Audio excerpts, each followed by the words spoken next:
Track 6, Unit 10, Exercise 3. You will hear an interview with a science fiction writer called Jed Stevens. For questions 1 to 7, choose the best answer A, B, or C. You now have 1 minute to look at the questions.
Jed Stevens, welcome to the studio.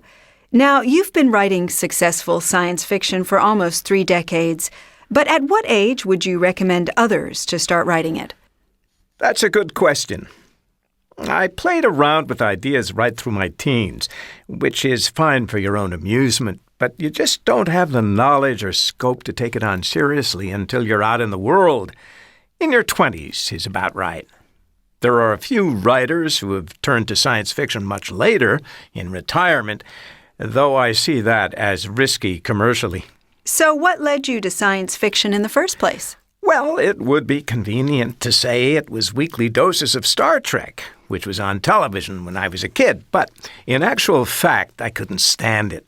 My elder brother loved it, and he listened to stuff on the radio too, but that didn't work for me.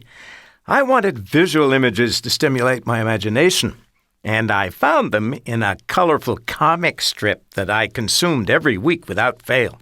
And as a writer, is there anything in particular that has been helpful to you? To create my stories, do you mean? I guess I've got a lot from locations where I've spent some time. I've never lived in one place for more than 5 years, and unusual environments inspire me. My early work as a programmer was the opposite. No help at all. So I left in the end to follow my dream. Living where I do now, I'm in touch with a lot of scientists, but they're generally too focused on reality to be useful to my brand of fantasy. Interesting people, though. You've written 25 novels, but what was the very first publication of yours to come out? It was hard at the start, you know. I desperately wanted to get published, and I remember I tried with a short story, but everyone said they'd only consider a whole collection, so that was out. Then I decided to enter a competition for first novels, but I missed the deadline.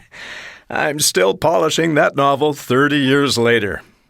No, it was a modest piece in a magazine about life in other galaxies. From small beginnings, eh? Well, you obviously found the magic ingredient. And what's the attraction now? I'm sure you don't really need the money. It's always been the same thrill. Science fiction allows you to find fresh angles on how people live and interact. You mentioned earnings, but they were really only necessary while my kids were growing up. Today, I get by on next to nothing. I know I could make a lot more if I accepted a role in the filming of my stories, but I'm just not into that side of the business. Jed, if you look back over your 30 years in the business, as you put it, what has changed in science fiction writing? Strangely enough, given all the technological progress we've seen since the 80s, it's not the storylines themselves that have altered, but the storytelling itself. That's improved hugely in my view. The other aspect that some people comment on is that the novels have become shorter over the years. But I don't think there's any evidence for that. Not in my case, anyway. Okay. And what do you see happening to the human race in the future? Say, 50 years from now?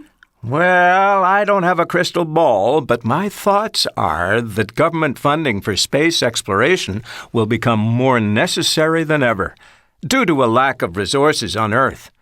I don't think people will be able to get beyond our solar system, but I'm certain that unmanned vehicles will be sent that far, with fascinating results. I also believe that we'll have started exploiting distant places for water by then, on an icy moon of Jupiter, maybe. Who knows? Jed, it's been really good to talk to you today. Thank you. My pleasure.